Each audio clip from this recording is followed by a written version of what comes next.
Hi friends, कैसे हो आप सब। तो मैं हूँ योगी मेहता और मेरे चैनल में आपका स्वागत है। तो आज हम जानने वाले हैं कि क्या मंगल ग्रह पर जीवन था। तो शुरू करते हैं बिना देरी के। क्या मंगल ग्रह पर कभी जिंदगी थी? मंगल ग्रह हमारी धरती का सबसे करीबी पड़ोसी है। अंतरिक्ष में दूसरी दुनिया तलाशते इंसान को इस लाल ग्रह से इस मामले में काफी उम्मीदें हैं। तमाम देशों की अंतरिक्ष एजेंसियां लाल ग्रह में जिंदगी तलाश रही हैं, मगर दिक्कत है वहां के हालात, जो जिंदगी के पनपने के लिहाज से काफी सख्त हैं। ये बंज है, बेहद ठंडा है, वहां औसत तापमान -60 डिग्री सेल्सियस रहता है और जाड़ों में मंगल के ध्रुवों का तापमान तो -126 डिग्री सेल्सियस तक गिर जाता है। मंगल का वायुमंडल बेहद कमजोर है, इतना कमजोर कि अंतरिक्ष से रेडियोएक्टिव किरणों की मंगल पर जैसे बमबारी सी होती रहती है। फिर मंगल पर ऑक्सीजन भी बेहद कम है, इतनी कम कि मंगल की फिजा में केवल 5% ऑक्सीजन है, बाकी है कार्बन डाइऑक्साइड। ऐसे में जिंदगी के पनपने की गुंजाइश वहां बेहद कम है। फिर भी मंगल पर भेजे गए हालिया मिशन से वहां जिंदगी की उम्मीद जगी है। वैज्ञानिकों को लगता है कि धरती के कुछ बैक्टीरिया मंगल ग्रह पर जिंदा रह सकते हैं। ऐसे कुछ बैक्टीरिया की लिस्ट बनाने की कोशिश हो रही है जो मंगल के बेहद ठंडे माहौल और जानलेवा विकिरण में भी बच जाएं। इसके लिए कुछ प्रयोगशालाओं में मंगल ग्रह जैसा माहौल तैयार किया गया है, जहां ऐसे बैक्टीरिया रखे जा रहे हैं जो सख्तजान हैं और बेहद बुरे वातावरण में भी जिंदा रहते हैं। इन बैक्टीरियाओं को बेहद सर्द तापमान में रखा जाता है। इन पर रेडिएशन यानी रेडियोएक्टिव किरणों की बौछार की जाती है, ताकि ये परखा जा सके कि ये मंगल के वातावरण में बच पाएंगे या नहीं। ऐसा एक प्रयोग इंटरनेशनल स्पेस स्टेशन पर भी चल रहा है।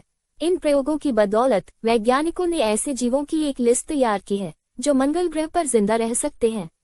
इस लिस्ट में पहला नाम है डिनोकोकस रेडियोड्यूरेंस नाम के बैक्टीरिया का। इसे धरती पर पाया जाने वाला सबसे सख्तजान जीवाणु कहा जाता है। जितने रेडिएशन में एक इंसान की मौत हो जाए, उससे 1000 गुना विकिरण ये बैक्टीरिया झेल सकता है और ये भयानक ठंड भी झेल सकता है। वैज्ञानिकों ने लैब में इस बैक्टीरिया को -79 डिग्री सेल्सियस तापमान पर रखा और ये उसमें भी बच निकला। मंगल ग्रह पर औसतन इतना ही तापमान रहता है। फिर वैज्ञानिकों ने इस पर भयानक रेडियोएक्टिव गामा किरणों की बौछार की, ताकि ये देख सके कि ये मंगल ग्रह की जमीन के अंदर छुपने के बाद भी होने वाले रेडिएशन के हमले को झेल सकता है या नहीं। और ये बैक्टीरिया इतना मजबूत निकला कि हर मुश्किल झेल गया।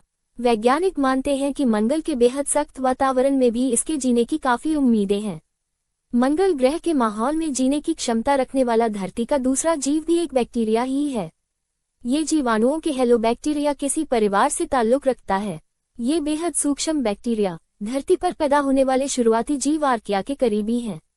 एक अंदाजे के मुताबिक ये धरती पर पहले पहल करीब 350 से 400 करोड़ साल पहले पैदा हुए होंगे, जब धरती का वातावरण भी आज के मंगल ग्रह जैसा ही था। हेलोबैक्टीरिया केसी धरती के बेहद खारे इलाकों में पाए जाते हैं, जैसे डेड सी। अब जैसा माहौल मृत सागर का है, उसके हिसाब से वैज्ञानिकों को लगता है कि ये मंगल ग्रह पर भी जी ही लेंगे, क्योंकि मंगल पर भी हाल में खारे पानी के इलाकों का पता चला है। हेलोबैक्टीरिया केसी परिवार के 2 सदस्य मंगल ग्रह पर जी सकने वाले जीवों की लिस्ट में हैं। इनमें से पहला है हेलोकोकस डोम्ब्रोस्की नाम का जीवाणु, जबकि दूसरा है हेलोबैक्टीरियम स्पेएनआरसी1। एक प्रयोग से पता चला है कि ये दोनों ही बैक्टीरिया धरती पर हवा के दबाव से 6 गुना ज्यादा दबाव झेल सकते हैं। ये कार्बन डाइऑक्साइड की बड़ी मात्रा भी झेल सकते हैं और -60 डिग्री सेल्सियस का तापमान भी करीब 6 घंटे तक बर्दाश्त कर सकते हैं। जर्मनी एरोस्पेस सेंटर के वैज्ञानिक स्टीफन ल्यूको ने 3 और ऐसे बैक्टीरिया के साथ प्रयोग किए हैं, ताकि ये पता लगा सके कि क्या ये भी मंगल ग्रह पर जिंदा रह सकेंगे। इसके लिए हेलोबैक्टीरियम सेलिनेरम एनआरसी1 और हेलोकोकस मोरह्यू नाम के 2 बैक्टीरिया पर अल्ट्रावायलेट किरणों की बौछार की गई। जर्मन वैज्ञानिक ल्यूको कहते हैं कि धरती पर ऐसे कई जीव हैं जो सेंधा नमक के विशालकाय टुकड़ों के अंदर लाखों साल तक जिंदा रह सकते हैं।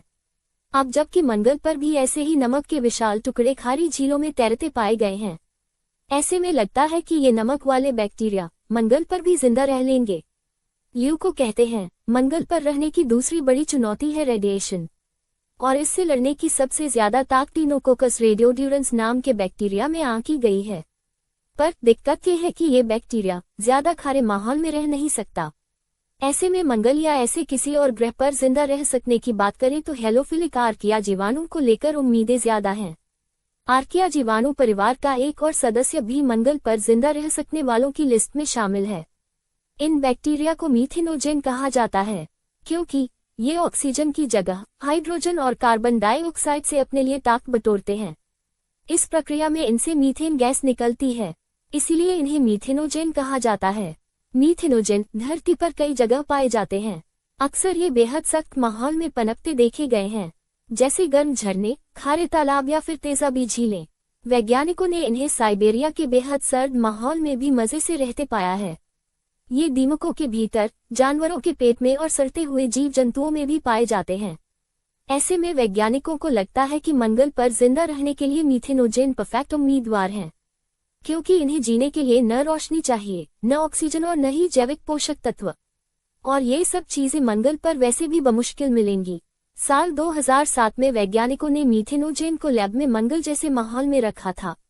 बेहद मुश्किल वातावरण में भी मीथेनोजेन जिंदा रहने में कामयाब रहे थे। कुछ बैक्टीरिया सूखे माहौल में जिंदा रहने के लिए अपने अंदर नमक और चीनी जमा कर लेते हैं। इससे भी उन्हें विकिरण से लड़ने में मदद मिलती है। चीनी और नमक उनके डीएनए को उस वक्त टूटने से बचाते हैं जब रेडियोएक्टिव किरणें उन पर हमला करती हैं। ये सब पर सुनकर ये लगता है कि धरती के कुछ बैक्टीरिया मंगल के सख्त और सर्द माहौल में पनप सकते हैं, आराम से रह सकते हैं। मगर स्टीफन ल्यूको और डिक वैगनर जैसे वैज्ञानिकों को भी बहुत विश्वास नहीं है कि हर मुसीबत झेल सकने वाले धरती के ये बैक्टीरिया मंगल पर जीवित रह सकेंगे। वैज्ञानिक कहते हैं कि मंगल ग्रह और धरती के शुरुआती माहौल में ज्यादा फर्क नहीं था। वहां मिले हालिया सबूत इस बात की ओर इशारा करते हैं कि कभी वहां भी झीलें थीं, दरिया बहते थे और समंदर भी था। शायद उस वक्त जिंदगी भी पनपी हो, मगर जैसे जैसे वहां का वातावरण सख्त होता गया, उनमें बदलाव आता गया। या तो वहां के जीवों का खात्मा हो गया, या वो मंगल की सतह के भीतर छुपकर खुद को बचा सके हों। जर्मन वैज्ञानिक डिक वैगनर कहते हैं, अगर हम मंगल और धरती के शुरुआती दिनों की बात करें तो दोनों में बड़ा मेल पाएंगे। दोनों का तापमान कम था, हवा का दबाव कम था, दोनों ही जगह ऑक्सीजन नहीं थी। उस वक्त अगर धरती पर सिर्फ समंदर थे तो मंगल पर भी पानी रहने के साफ संकेत मिलते हैं। वैगनर आगे कहते हैं, जब ऐसे माहौल में धरती पर जिंदगी पनपी तो मंगल पर भी शायद ऐसा ही हुआ होगा। बाद में जब मंगल का माहौल बदला तो क्या हुआ, इस बारे में किसी को पता नहीं। हो सकता है कि वे सारे जीव विलुप्त हो गए होंगे, या फिर ये भी हो सकता है कि वे सभी मंगल ग्रह में नीचे कहीं दबे हों। आई होप यह वीडियो आपको अच्छा लगा होगा, और ऐसी ही वीडियो के लिए हमें सब्सक्राइब करें। Thank you.